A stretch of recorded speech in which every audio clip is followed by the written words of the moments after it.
तो यार आज एक बहुत ही यूज़फुल डेटा स्ट्रक्चर के बारे में देखेंगे अपन। तो वो क्या है, वो है ऑर्डर्ड सेट। तो ये होता क्या है, सबसे पहले तो ये एक पॉलिसी बेस्ड डेटा स्ट्रक्चर है। डेटा स्ट्रक्चर तो इसमें और एक नॉर्मल आपका डेटा स्ट्रक्चर में क्या डिफरेंस है। तो इसमें क्या होता है कि अपने C++ स्टैंडर्ड लाइब्रेरी में होता है, हम सीधा यहाँ पे सेट, मैप, स्टैक, क्यू ये सब यूज़ कर सकते हैं। ठीक है, लेकिन ये वाला जो ऑर्डर्ड सेट डेटा स्ट्रक्चर है ये अपनी इसमें नहीं होता C++ स्टैंडर्ड लाइब्रेरी में। तो इसके लिए हमें we have to include other headers, मतलब हमें अदर दूसरी हेडर फाइल्स इंक्लूड करनी पड़ती है इस डेटा स्ट्रक्चर को इम्प्लीमेंट करने के लिए। तो अपना सेट और ऑर्डर्ड सेट में क्या डिफरेंस है, नाम तो सेम सही है, बस ऑर्डर्ड का फ़र्क है। तो इसमें डिफरेंस ज़्यादा नहीं है, मतलब ऑर्डर्ड सेट में ये सारे सपोर्ट करता है। ठीक है, ये सपोर्ट्स ऑल सेट ऑपरेशंस। ठीक है, जो जो सेट में ऑपरेशन परफॉर्म करते हैं ना हम, जैसे लोअर बाउंड हो गया, lower bound, insert, erase, etcetera, जितने भी हैं एटसेट्रा, तो वो सारे अपने ऑर्डर्ड सेट में भी सपोर्ट होते हैं। लेकिन यहाँ पर दो एक्स्ट्रा हैं, तो 2 एक्स्ट्रा ऑपरेशंस। तो पहला है ऑर्डर ऑफ की, कुछ आर्ग्यूमेंट जाता है वैल्यू x, और एक होता है फाइंड बाय ऑर्डर, इसमें भी कोई आर्ग्यूमेंट जाता है x। तो इन दोनों को अब देखते हैं क्या अलग है, क्योंकि इसकी वजह से ही ये डेटा स्ट्रक्चर का यूज़ है। तो ये बहुत यूज़फुल है कॉम्पिटिटिव प्रोग्रामिंग में। तो इन दोनों को देखते हैं। सबसे पहला है अपना ऑर्डर ऑफ की, कुछ आर्ग्यूमेंट जाएगा x। तो अगर मैं अज्यूम कर लूँ कि कोई ऑर्डर्ड सेट अपना st है और वो अभी ऐसा कुछ दिख रहा है 1 2 4 5 7, तो अगर मैं इस पर्टिकुलर ऑर्डर्ड सेट st के लिए ये फंक्शन कॉल करूँ ऑर्डर ऑफ की और आर्ग्यूमेंट भेजूँ 6, तो ये मुझे क्या ला के देगा आंसर, ये ला के देगा अपने को 4। तो इसका मतलब क्या है ये देखते हैं। इसका मतलब ये है कि नंबर ऑफ, मतलब ये रिटर्न क्या करता है, तो returns number of elements which are strictly smaller than x। तो x यहाँ पर 6 था, तो 6 से छोटे अपने पास 1 2 3 4 5, 1 2 4 5, तो 4 है, तो ये 4 रिटर्न करेगा। तो यहाँ पर स्ट्रिक्टली वर्ड पे फोकस करना, क्योंकि ये स्ट्रिक्टली स्मॉलर देगा 6 से। अगर यहाँ पर 6 होता तो भी ये 4 ही आंसर देता, क्योंकि हमें स्ट्रिक्टली स्मॉलर बताएगा ये कितने हैं सेट में जो अपने x से छोटे हैं। तो ऑर्डर ऑफ की का तो ये यूज। तो दूसरा है find by order, find by order, और इसमें भी कुछ इंटीजर या जो भी उसका डेटा टाइप होगा ऑर्डर सेट का वो पास करेंगे। तो ये क्या रिटर्न करता है, तो रिटर्न्स एन इटरेटर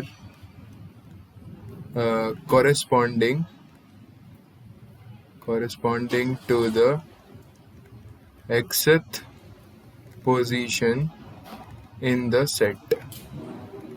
मतलब एरे से एनालॉजी अगर मैं देखूं, तो अगर कोई एरे है एलिमेंट्स है 2 3 5 7 11 15, तो अगर मेरे को 2 इंडेक्स पे निकालना है एलिमेंट क्या है, तो मैं सीधा एरे 2 लिखता हूँ, आंसर आ गया अपने पास 5, क्योंकि 0 बेस्ड इंडेक्सिंग होती है 0 1 2 3 4 5, तो 2 पे यहाँ पे 5 पड़ा है, 5 आ गया। लेकिन सेट, अगर सेम ऐसी चीज़ सेट में करना चाहें हम, ऑर्डर्ड सेट, कोई एसटी है, सेम एलिमेंट्स हैं, सॉर्टेड ऑर्डर में होता है सेट में, तो ऐसा कुछ है। तो मेरे को चाहिए कि भाई सेकंड इंडेक्स, एरे की तरह सेकंड इंडेक्स पे कौन है। तो इसमें भी अगर मैं ज़ीरो इंडेक्सिंग मानूं तो सेकंड पे 5 है, लेकिन ऐसे तो होता नहीं कि हम एसटी लिखें और 2 लिखें और आगे अपने पास 5, क्योंकि इसकी इम्प्लीमेंटेशन तो ट्री से होती है ना, रेड ब्लैक ट्री से इम्प्लीमेंट होता है। तो इसके लिए हमारे पास ये फंक्शन है। तो अब हम क्या करेंगे, find by order. Find by order में हम डालेंगे जो भी हमें इंडेक्स डालना है, 2, तो ये हमें एक इटरेटर दे देगा इस पोजीशन के कॉरस्पॉन्डिंग। तो हम निकाल लेंगे, हम स्टार करके वैल्यू फेच कर लेंगे, तो इस वैल्यू में आ जाएगा 5। तो ये है इसका यूज़ यहाँ पर। तो नॉर्मल सेट जो होता है अपना स्टैंडर्ड लाइब्रेरी में C++ में, अगर मैं कंसिडर करूँ कोई एस, तो इसमें ये दोनों फंक्शंस नहीं होते, फाइंड बाय ऑर्डर और ऑर्डर ऑफ की। तो अगर हमें ये सेट में यूज़ करना है जो अपना नॉर्मल सेट होता है, तो उसमें तो ट्रेवर्स करना ही पड़ेगा पूरे सेट को। तो वर्स्ट केस में अपने को दोनों चीज़ें निकालने के लिए वो ऑफ एन टाइम जाएगा, लीनियर टाइम। लेकिन यहाँ पर ऑर्डर्ड सेट में अपना ये जो दोनों ऑपरेशंस हैं वो हम लॉग एन टाइम में परफॉर्म कर सकते हैं। तो both operations are performed in log N time, और एन यहाँ पर number of elements in ordered set. तो अब कोड देखते हैं इसका ऑर्डर्ड सेट का। तो ऑर्डर्ड सेट के लिए हमें कुछ हेडर फाइल इंक्लूड करनी पड़ती है। पहली हेडर फाइल जो है वो पॉलिसी बेस्ड डेटा स्ट्रक्चर की कॉमन फाइल है, तो वो इंक्लूड करते हैं। और एक और हेडर फाइल इंक्लूड करनी पड़ेगी जो एक अपडेट पॉलिसी यूज़ करने के लिए हमें वो इंक्लूड करना पड़ रहा है। वो आगे देखते हैं क्या है, प्री पॉलिसी, ठीक है। और हमें PBDS यूज़ करने के लिए नेम स्पेस यूज़ करना पड़ता है, ये GNU और PBDS, ठीक है। तो अब हम मैक्रो का यूज़ करके ऑर्डर्ड सेट का डेटा टाइप डिफाइन करते हैं। तो ऑर्डर्ड सेट की जगह आप कुछ भी नाम रख सकते हो, लेकिन ये बहुत कॉमनली यूज़ होता है इसलिए ऑर्डर्ड सेट रखा है। मेन तो इसका डेटा टाइप है, तो वो होता है ट्री। सबसे पहला होगा अपना जिस डेटा टाइप का हम यूज़ करना चाह रहे हैं, तो अभी के लिए इंट रखते हैं। दूसरी होती है मैपिंग पॉलिसी होती है, मैप पॉलिसी, तो वो नल टाइप लेते हैं क्योंकि हम एज अ सेट यूज़ करना चाह रहे हैं इसे। फिर अगला होता है वो कंपेरेटर होता है कि किस ऑर्डर में हमें सेट में एलिमेंट्स चाहिए। तो ये स्टैंडर्ड है, मतलब अगर हमें इंक्रीजिंग ऑर्डर में सॉर्ट करना है, नॉन डिक्रीजिंग में, तो ये कंपेरेटर है, खुद से ही बना सकते हैं, ग्रेटर इंट भी यूज़ कर सकते हैं, ठीक है। और फिर आता है हमारा data structure, underlying data structure कौन सा है। तो arbitrary red black tree use करते हैं हम इसमें, मतलब यूज़ होता है ऑर्डर सेट में।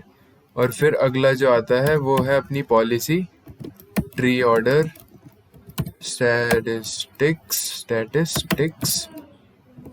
Node update. तो ये वाली चीज़ जो है ये अपडेट पॉलिसी होती है। तो इसको यूज़ करने के लिए हमने ये वाली फाइल इंक्लूड करी थी, ठीक है। तो ये हो गया अपना ऑर्डर्ड सेट। अब हम ऑर्डर्ड सेट को यूज़ करके देखते हैं।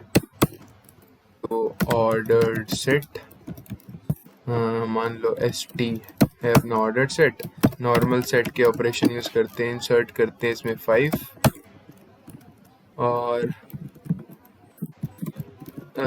10 1 3, ठीक है। अब हम वो दो फंक्शन यूज़ करके देखते हैं। तो अभी अपना सेट क्या है, ST कुछ ऐसा दिख रहा होगा। अगर मैं इसको यहाँ पर लिखूँ तो 1 3 5 10, ठीक है। तो सबसे पहले तो मैं ये प्रिंट करवाने की कोशिश करता हूँ कि ज़ीरो बेस्ड इंडेक्सिंग मान के कि टू इंडेक्स पे क्या होगा।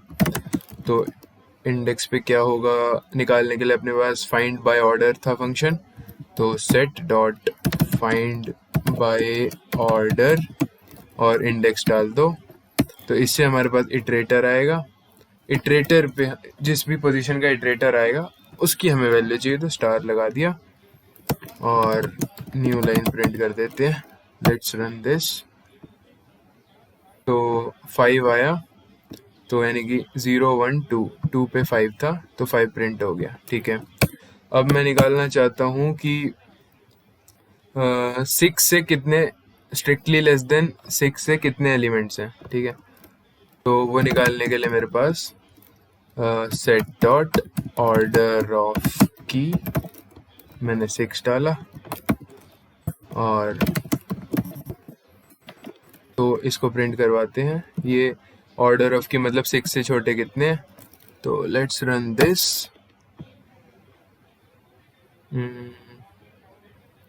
ओके, तो इसको रन करते हैं तो 3 आ गया, यानी कि 3 एलिमेंट्स 6 से छोटे हैं। तो हमें दिख भी रहा है 1 3 और 5 6 से छोटे, स्ट्रिक्टली लेस देन आएगा। ठीक है, तो हम एक बार सेट में 6 इंसर्ट करके इंसर्ट 6 और फिर से ये चीज़ करके देखते हैं, तो अभी भी 3 आना चाहिए क्योंकि ऑर्डर ऑफ की से हमारे पास स्ट्रिक्टली लेस देन की आता है। तो की 6 है तो इससे स्ट्रिक्टली लेस देन तो अभी भी 3 ही है। तो इसको रन करवा कर देखते हैं। रन, तो अभी भी 3 आ रहा है, यानी कि अपना ये डेफिनेशन। तो ये हो गया आपका बेसिक इम्प्लीमेंटेशन ऑर्डर सेट का।